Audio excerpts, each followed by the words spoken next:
नमस्कार दोस्तों and hello everyone. आशा कि आप सभी सुखी एवं स्वस्थ होंगे। तो जो भी कैंडिडेट्स पोस्टल असिस्टेंट या sorting असिस्टेंट के लिए सिलेक्ट हुए हैं थ्रू सीजीएल 2022, उन सब के लिए एक मेजर अपडेट है regarding document verification. As we all know कि इस बार एसएससी ने डॉक्यूमेंट वेरिफिकेशन नहीं कराया है, डायरेक्ट फाइनल रिजल्ट आया है।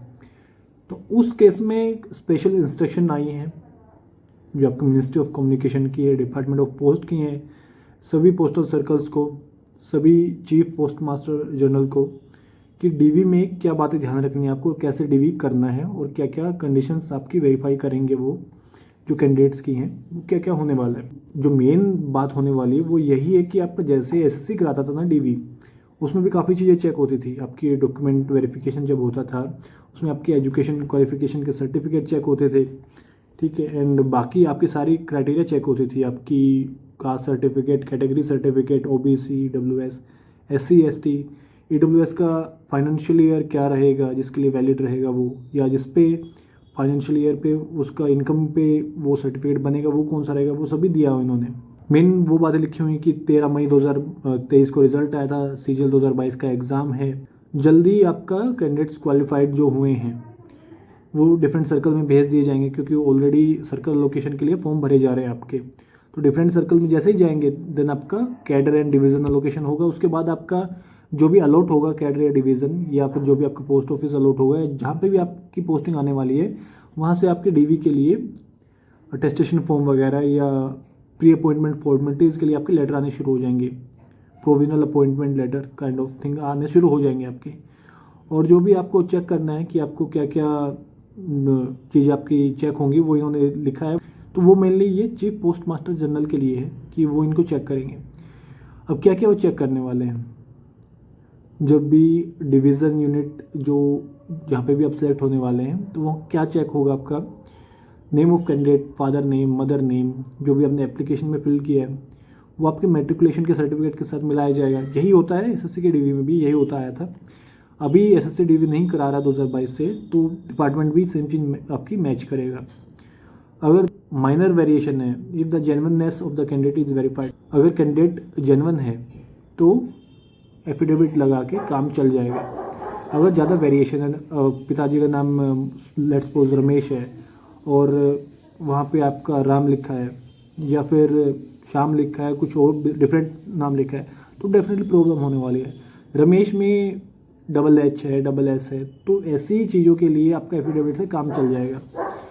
रही बात आगे है, डेट ऑफ बर्थ आपकी ज़रूर चेक होनी चाहिए।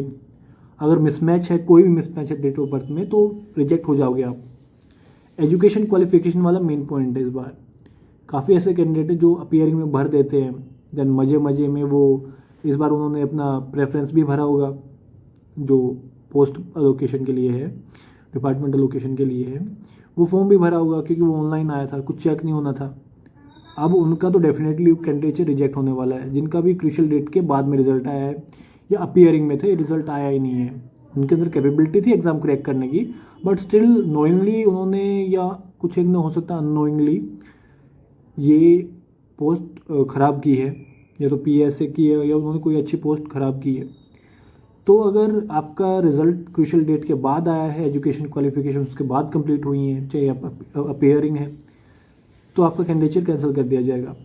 ठीक है, अगर आपका क्रूशियल डेट से पहले आया है देन आप एलिजिबल हो इसके लिए, नो इश्यू। अगर डिस्टेंस मोड से आपकी डिग्रीज हैं, डिप्लोमाज हैं या सर्टिफिकेट्स हैं, तो जो आपकी अपॉइंटिंग अथॉरिटी है डिपार्टमेंट ऑफ पोस्ट, वो आपकी यूनिवर्सिटी का अप्रूवल चेक कर सकता है यूजीसी से, डिस्टेंस एजुकेशन ब्यूरो यूजीसी से चेक करवा सकता है कि ये जो यूनिवर्सिटी है या डिस्टेंस लर्निंग मोड के लिए जो भी ये यूनिवर्सिटी है ये वैलिड है या नहीं, और ये डॉक्यूमेंट्स वैलिड है या नहीं। एज रिलैक्सेशन जो भी क्लेम किया है वो आपका चेक होगा, जिस भी कैटेगरी से आपने क्लेम किया है, SC ST से, ठीक है, और आपके सर्टिफिकेट पूरे अच्छे से चेक होंगे। ओबीसी कैंडिडेट्स के लिए आपका क्रीम लेयर वगैरह सब चेक होगा। स्टेट का अगर आपका ओबीसी सर्टिफिकेट है तो वो वैलिड नहीं होगा, सेंट्रल लिस्ट में आपका नाम होना चाहिए, ठीक है। एंड फीमेल कैंडिडेट जो हैं उनके पिता के नाम पे उनका ओबीसी सर्टिफिकेट होना चाहिए। और SC ST के रिगार्डिंग भी इन्होंने दिया है, जो क्राइटेरिया है वो फॉलो होगा। EWS के कैंडिडेट जो हैं उनके केस में 2022-23 का आपका फाइनेंशियल ईयर होना चाहिए, जिस वैलिड ईयर जो है। एंड जिसके बेस पे बना है, जिसकी इनकम के बेस पे बना है, वो 2021 से 22 होगा। इसी तरह आपके एक्स सर्विसमैन कैंडिडेट्स हैं, उनके क्राइटेरिया दिए हुए हैं, और यहीं पीडब्ल्यूडी जो कैंडिडेट्स हैं उनके बारे में दिया हुआ है। पीडब्ल्यूडी कैंडिडेट का सभी क्राइटेरिया चेक हो, और जिन्होंने कंपेंसेटरी टाइम लिया है उनकी भी क्राइटेरिया चेक हो, वैलिडिटी चेक हो, जो एग्जामिनेशन में कंडीशन दी हैं वो वेरीफाई की जाए। कैंडिडेट्स का जो रिजल्ट है, रैंक है, कैटेगरी है, वो रिजल्ट से मैच की जाए जो वेबसाइट पे अवेलेबल है, एसएससी की वेबसाइट पे। Photo, signature, left hand thumb impression, hand writing जो एडमिशन सर्टिफिकेट पे लिया गया है या जो आपका कमीशन कॉपी पे लिया गया है डिफरेंट स्टेजेस में, आपका टीयर 1 या टीयर 2 दो ही हुए हमारे, और टीयर 2 में भी हमारे 2 पार्ट थे, तो उसमें जो आपका कमीशन कॉपी पे लिया गया है वो सारे चेक हों।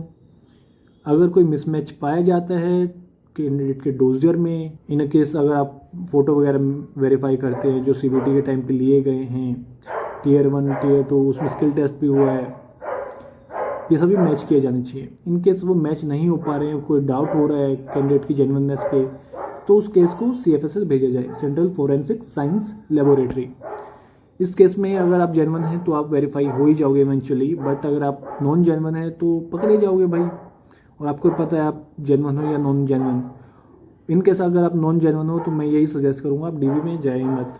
इन्होंने ये भी बात कही है कि अगर आपके एजुकेशन क्वालिफिकेशन में, कास्ट सर्टिफिकेट में या डिफरेंट जो आप कैटेगरी सर्टिफिकेट्स है या कोई भी सर्टिफिकेट जो आपके एप्लीकेबल है उसमें कुछ एरर पाया जाता है, और वो एरर ऐसा है जो क्योरेबल है, तो आपको 2-3 वीक का टाइम दिया जा सकता है उसको रेक्टिफाई करके, उसमें जो एरर है उसको हटा के, चाहे आप बोर्ड से हटवा रहे हो या जैसे भी आप उसमें रेक्टिफाई कर सकते हो या करवा सकते हो, उसके बाद आपको 2-3 हफ्ते का टाइम मिलेगा इनिशियली अगर आपको उसमें एरर पाया जाता है आपके डॉक्यूमेंट्स में। बट अगर उसके बाद भी एरर क्योर नहीं होता है तो फाइनल डिसीजन तो आपका डिपार्टमेंट ऑफ पोस्ट का ही रहेगा। एंड अगर आपके डॉक्यूमेंट्स वैलिड नहीं पाए जाते हैं या एरर ऐसा है जो एक्सेप्टेबल नहीं है तो कैंडिडेचर आपका डाउटफुल। और इसके एडिशन में प्री अपॉइंटमेंट फॉर्मेलिटीज जैसे आपका करेक्टर है, एंटीसीडेंट है, पुलिस वेरिफिकेशन वगैरह है, मतलब basically character and antecedent verification का मतलब बेसिकली पुलिस वेरिफिकेशन ही होता है।